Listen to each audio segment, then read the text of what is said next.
चलिए जी, मैं एक बार चेक कर लूँ कि मेरी रिकॉर्डिंग हो रही है कि नहीं। Yup, it is happening and hope इस बार कोई मसला नहीं होगा। Someone wants to join the call. Abdul Rahman. अस्सलाम वालेकुम अब्दुल रहमान। चलें जी, let's make a start with our skills exercises. We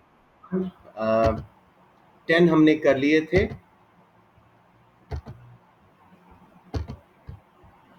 हमने 10 कर लिए थे पॉइंटर्स।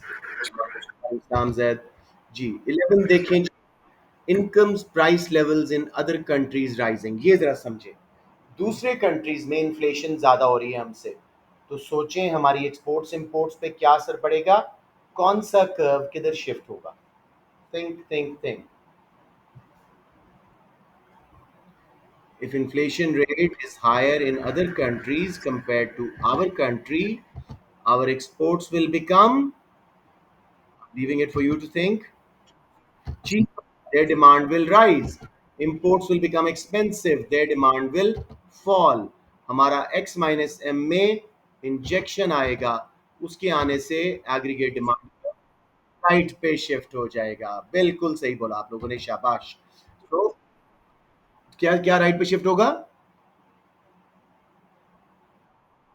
एडी, हाँ एडी राइट पे शिफ्ट होगा। अनस बिल्कुल सही है। Number 12, a country imposing trade barriers on it's imports. And invariably बच्चे गलत बोलते हैं, तसल्ली से सोचें। हमने इंपोर्ट्स पे ट्रेड बैरियर्स टैरिफ्स वगैरह लगा दिए हैं, कौन सा कर्व किधर शिफ्ट होगा?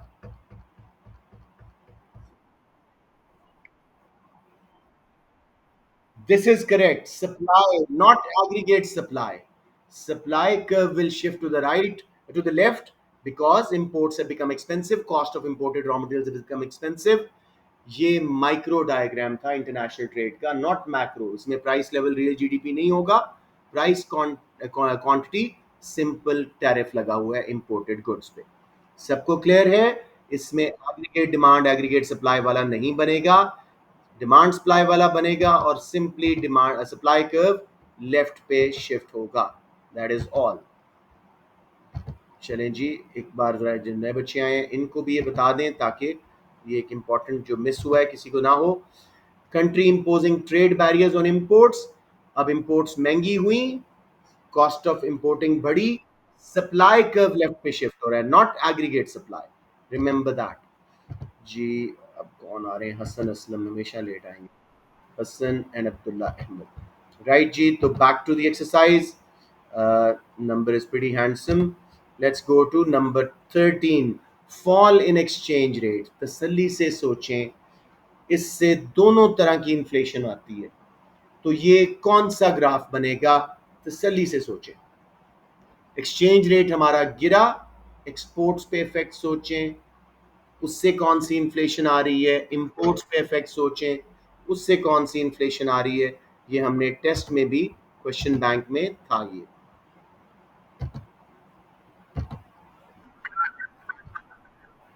तो कौन सा कर्व किधर शिफ्ट होएगा? एक्सपोर्ट सस्ती हो जाएंगी तो एग्रीगेट डिमांड कर्व राइट पे शिफ्ट, और इंपोर्ट्स महंगी होने की वजह से कॉस्ट ऑफ प्रोडक्शन बढ़ने से एग्रीगेट सप्लाई लेफ्ट पे shift. This will cause both inflation. हमने एक क्वेश्चन किया था, मैं उसी बहाने दोबारा आपको रिवाइज करा रहा हूँ। If exchange rate of a country falls, how would it cause both cost push and demand pull inflation? Foreign exchange rate means currency can buy less units of another country's currency. As a result, exports will become cheaper as foreigners will need to spend less dollars to buy our currency. Cheaper exports will result in greater demand for exports. Imports will become expensive, their demand will fall. If demand for them was elastic, X minus M part will be injected into aggregate demand. Aggregate demand will shift to the right, demand pull inflation. Aggregate demand right पे shift करा के graph बना दें। फिर जी, imported raw materials will become expensive. Firms importing raw materials domestically will experience rise in cost of production. Aggregate supply will shift to the left, cost push inflation. Clear clear सबको बच्चों? All right जी। उसके बाद हम पहुंच गए higher inflation rate. बहुत simple है, आयजा आप बताइएगा। इन्फ्लेशन रेट हमारा ज्यादा है, एक्स माइनस एम पे असर सोचें, क्या शिफ्ट होएगा? Imports will become cheaper. या करेक्ट. तो which curve will shift to the left? Aggregate demand. Aggregate demand. AS भी गिरेगा, सही बोल रहे हो. Aggregate demand to the left. और अगर वो स्पेशली क्वेश्चन में पूछे तो aggregate supply to the right, क्योंकि इंपोर्टेड रॉ मटेरियल सस्ते हो गए. But mainly this is an aggregate demand diagram. ठीक है. Government giving subsidies to its exports. Careful with the label, this is not a macrograph. Government ने exporters को subsidies दी हैं. अश्लीना, कौन सा कर्व किधर शिफ्ट होगा?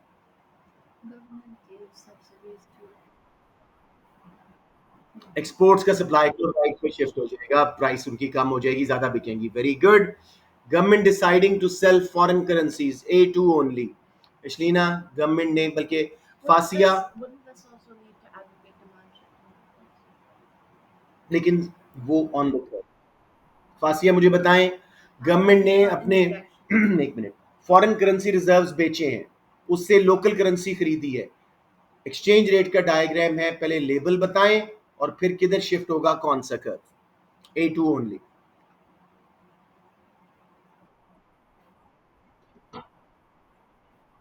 हाँ, price of rupee in dollar, yes. और इस पे क्वांटिटी ऑफ रूपी लिखेंगे, बिल्कुल सही है. अब बताएं, हमने अपना डॉलर बेचा है, रूपी खरीदा है, तो रूपी का डिमांड या सप्लाई किस पे इफेक्ट आएगा?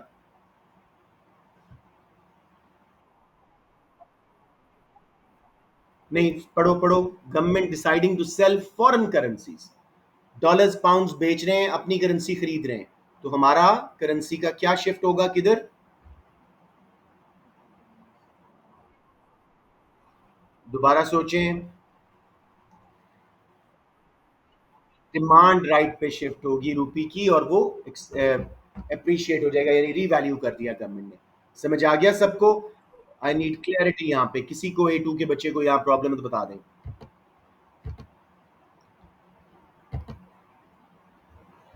ऑल राइट, होपफुली सबको समझ आ गया. Let's move on to decrease in unemployment और इंक्रीज इन आउटपुट. अनएम्प्लॉयमेंट कम हुई है, आउटपुट इंक्रीज हुई है. पहले पीपीसी पे बताएं कैसे शो करेंगे. Point inside PPC towards. Yes. दूसरा मुझे बताएं, aggregate demand, aggregate supply diagram. Output बढ़नी चाहिए, अनएम्प्लॉयमेंट कम होनी चाहिए. दोनों हो सकता है, एग्रीगेट डिमांड राइट पे भी और एग्रीगेट सप्लाई राइट पे भी, दोनों का सेम इफेक्ट आएगा. एक्सीलेंट गाइस, मजा आ रहा है. You guys are answering pretty well. Hadeed enter हो चुके हैं. Let's keep moving. जी, उसके बाद जी, number 18, government raising its spending on education infrastructure. Aiza सोचें, शॉर्ट टर्म में कौन सा, वेट वेट वेट, हाँ ठीक है. एग्रीगेट डिमांड शॉर्ट रन में राइट पे, लॉन्ग रन में कौन सा कर्व शिफ्ट होगा? Long run aggregate supply to the right, क्योंकि ये सप्लाई साइड पॉलिसी भी बन जाएगी लॉन्ग रन में. समझ आइए Shreena? Any confusion guys? Rise in budget deficit. Government हमसे टैक्स कम ले रही है, हम पे स्पेंडिंग ज्यादा कर रही है. Expansionary fiscal policy. Aggregate demand to the right, शाबाश, जिससे डिमांड पुल इन्फ्लेशन भी बनती है. यस बेटे, पूछें.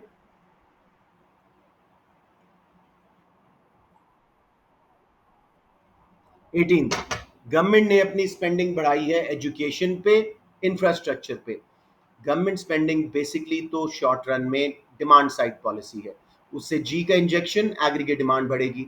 लेकिन लॉन्ग रन में जब इंफ्रास्ट्रक्चर तैयार होके गुड्स एंड सर्विसेज की सप्लाई बढ़ेगी, एजुकेशन की वजह से वर्कर्स की स्किल लेवल बढ़ेगा, प्रोडक्टिविटी बढ़ेगी, तो long run aggregate supply curve right पे शिफ्ट होगा.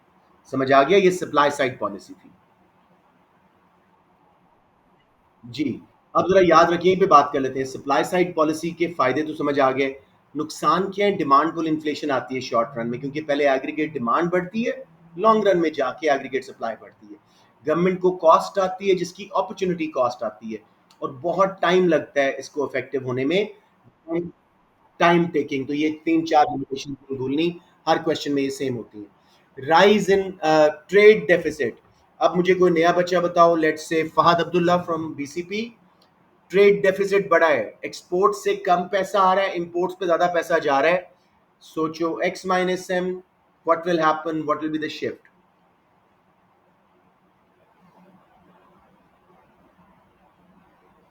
Fahad, are you there?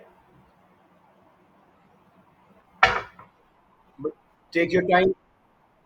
X minus M कम हो रहा है, खुद सोचो, बाकी खामोश रहे. यस फहद.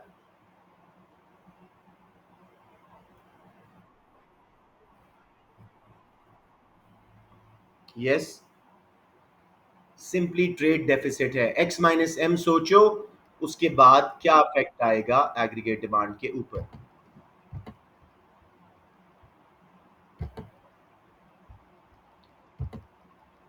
जी फहद. यस बेटे, यू राइट. इसका इफेक्ट बताओ ना, बाकी सही बोल रहे हो. एक्स माइनस एम, मैं तो खुद बोल रहा हूं गिरेगा, तो एग्रीगेट डिमांड किधर शिफ्ट होगी बेटे?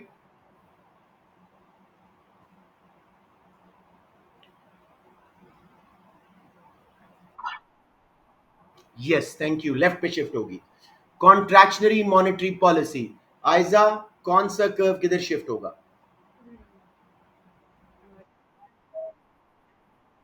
Aggregate demand to the left, क्योंकि पूरे मुल्क में लगती है. Expansionary fiscal policy, Fiza Naveed, कौन सा कर्व किधर शिफ्ट होगा? गवर्नमेंट ने टैक्सेस कम किए, स्पेंडिंग बढ़ाई है.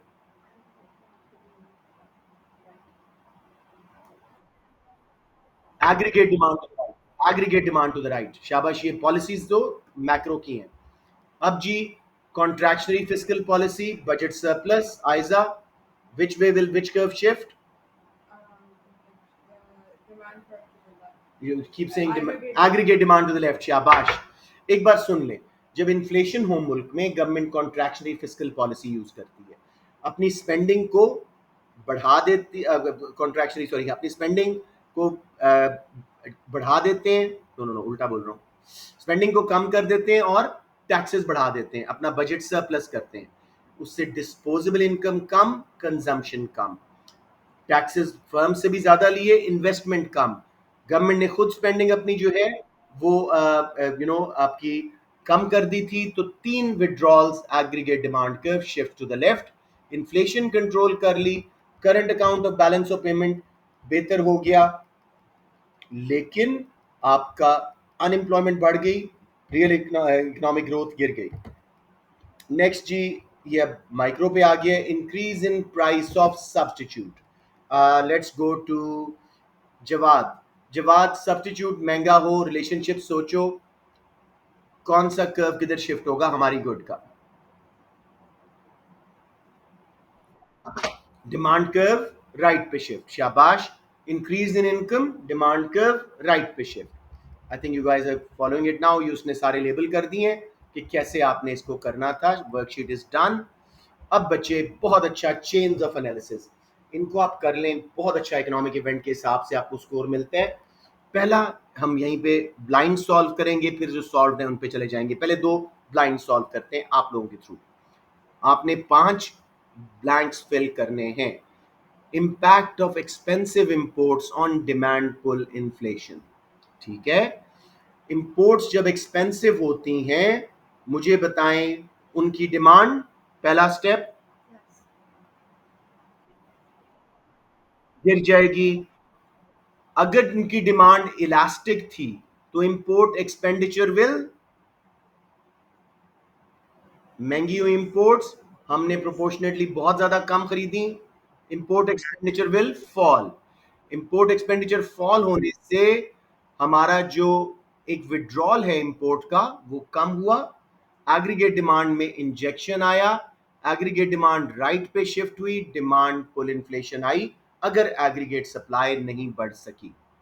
Are you all following the link? I'll do it once again. Expensive imports will mean demand for imports will fall.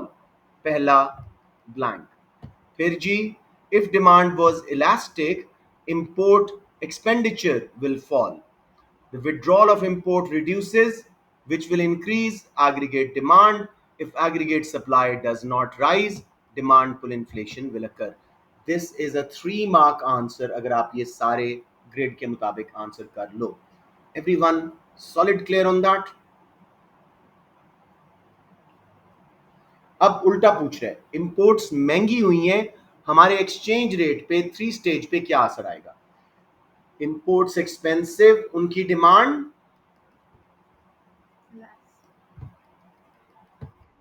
कम हो गई, ठीक है। उनकी डिमांड कम होने से हमारी करेंसी की क्या कम हुई? सप्लाई वर्ल्ड में कम हुई। उसकी सप्लाई कर्व लेफ्ट पे शिफ्ट होने से हमारी करेंसी एप्रिशिएट हुई। समझ आ गया? Everyone clear on that? Appreciate, not depreciate, appreciate. Import महंगी, उनकी डिमांड गिरी। जब हम इंपोर्ट्स कम कर रहे हैं, हमारा रूपी कम सप्लाई हो रहा है वर्ल्ड में, उसका सप्लाई लेफ्ट पे शिफ्ट होने से प्राइस ऑफ रूपी बढ़ गई। This is what happens to a currency when imports are expensive. मैं इसी तरह ही करवा रहा हूं, देख दो और। Impact of expensive imports on cost push inflation, you guys should know it. Anyone पूरा फिल करें। इंपोर्ट्स महंगी हैं, what will happen to cost push inflation step by step?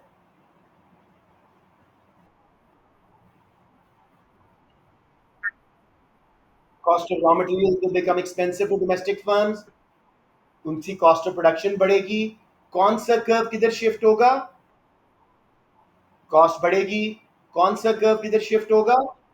Aggregate supply, aggregate supply causing cost push inflation. Perfect. एक D करते हैं और फिर इसके सॉल्यूशंस देखते हैं। Impact of expensive imports on trade deficit. Trade deficit क्या है? एक्सपोर्ट से पैसा कम आ रहा है, इंपोर्ट्स पे ज्यादा जा रहा है। एक्सपेंसिव इंपोर्ट्स की वजह से हमारे ट्रेड डेफिसिट पे क्या असर पड़ेगा? Ashlina, expensive imports their demand will, आगे फिल करते जाओ। Once the demand falls, once the demand falls, the elasticity बीच में लाओ। Oh, yeah. So if they are if they are elastic, then import expenditure will, the import expenditure will go down. Will go down. And in comparison, the exports की कोई बात नहीं हो रही. As a result, less demand for imports, lesser outflows. Lesser outflows. And as a result, trade deficit will reduce and may become surplus. Yeah. समझ आ गया? Link से चलो, कोई मसला नहीं इकोनॉमिक्स में। फॉल इन इंटरेस्ट रेट करते हैं, effect on aggregate demand, expansionary monetary policy. वही steps. Lower interest rate means lower cost of borrowing, lower return on saving, people will save less, borrow more, consumption का injection, firms भी ज्यादा borrow करेंगी, opportunity cost of investment कम है, investment का injection. इन दो injection की वजह से एग्रीगेट डिमांड बढ़ी और हमारा एग्रीगेट डिमांड के राइट पे शिफ्ट हुआ। रिजल्ट में डिमांड पर इन्फ्लेशन आ सकती है, लेकिन अनएम्प्लॉयमेंट वगैरह कम होगी। आई think you guys have understood it. मुझे बताएं इसको। अब मैं सोल्यूशन ही दिखाता हूं आप लोगों को, बिकॉज आप लोग यहाँ तक बिल्कुल ठीक जा रहे थे। हमने जो पहले वाले कर लिए हैं उनको मैं स्किप कर रहा हूँ। अच्छा, ये नंबर 13 पे मैं तो आ गया हूँ, ज़्यादा आ गया हूँ, ठीक है। हाँ, ये गलत हो गया, कुछ मिस हुआ है। इम्पैक्ट ऑफ एक्सपेंसिव इंपोर्ट्स हमने कर लिया था। Impact of expensive imports on cost push, ये भी हमने कर लिया था जी। Impact of expensive imports on trade deficit, event 4 हम कर रहे थे। Fall in interest rate, lower interest rate, reward for saving falls, cost of borrowing falls, savings fall, consumption rise, opportunity cost of investment falls, investment rise, aggregate demand rise, demand pull inflation और real output rises। बेटे ये सारी आपकी expansionary monetary policy छोटे से mind map में हल हो रही है। So do use them very thoroughly। Impact of fall in interest on exchange rates, ये अच्छा है जी। ये ज़्यादा A2 को पढ़ाया जाता है, लेकिन A1 के लिए भी इंपॉर्टेंट है। हमारा इंटरेस्ट रेट कम हो तो दुनिया से फाइनेंशियल कैपिटल, हॉट मनी हमारे बैंक्स में कम आती है, क्योंकि अच्छा रिवॉर्ड नहीं मिल रहा सेविंग पे।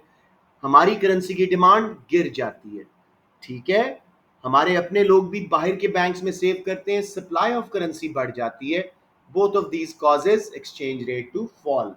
आईसी का factor, interest rate, inflation rate, investment prospects, जो एक्सचेंज रेट पे इफेक्ट करते हैं।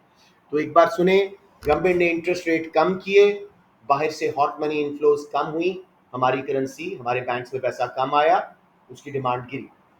हमारे लोगों ने भी अपने बैंक में रखने की बजाय बाहर पैसा सेव किया, सप्लाई करेंसी की बढ़ी, डिमांड गिरने से, सप्लाई बढ़ने से एक्सचेंज रेट गिरा।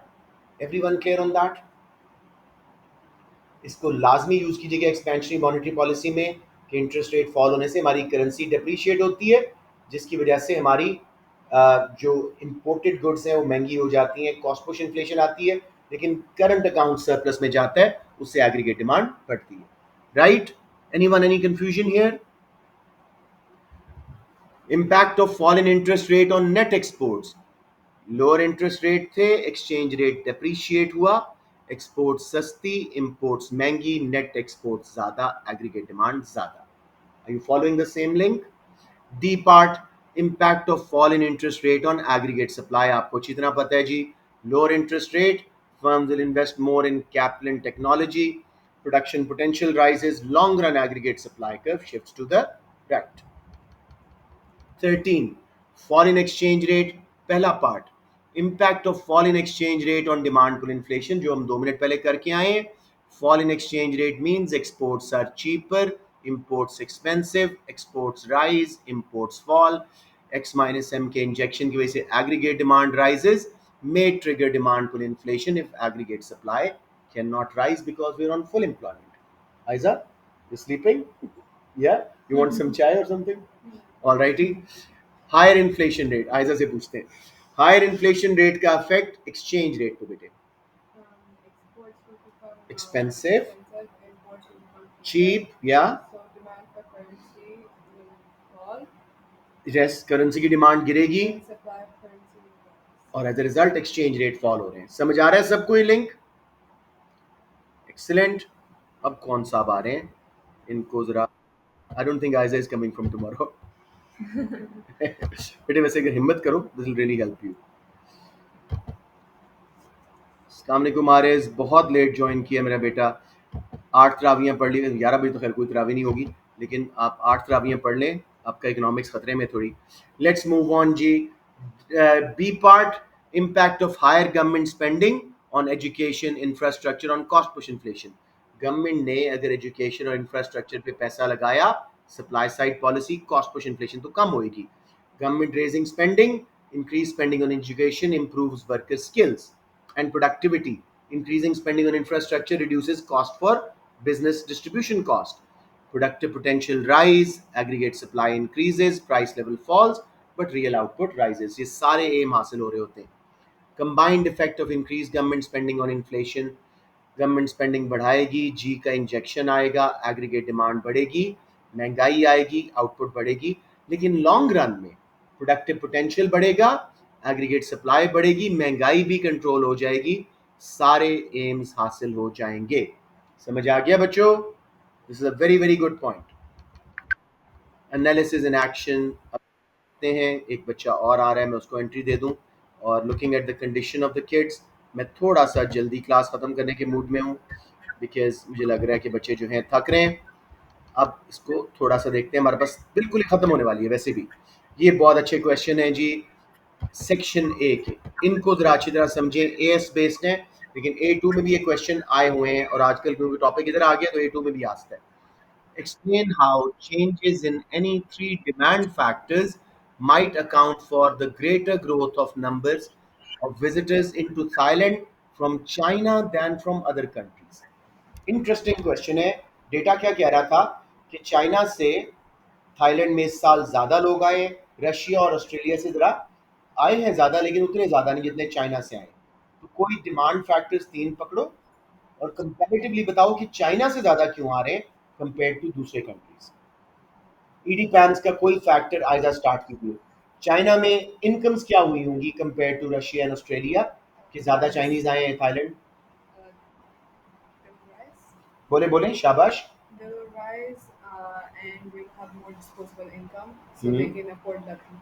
तो ऑस्ट्रेलिया और रशिया से उतने ज्यादा क्यों नहीं आए? बिकॉज उधर इनकम्स नहीं, थोड़ी बढ़ी है. स्कोर वॉज, और बच्चों ने बहुत पूरा स्कोर किया था, 6 में से 2 मार्क्स लिए थे. या क्या बोलना है?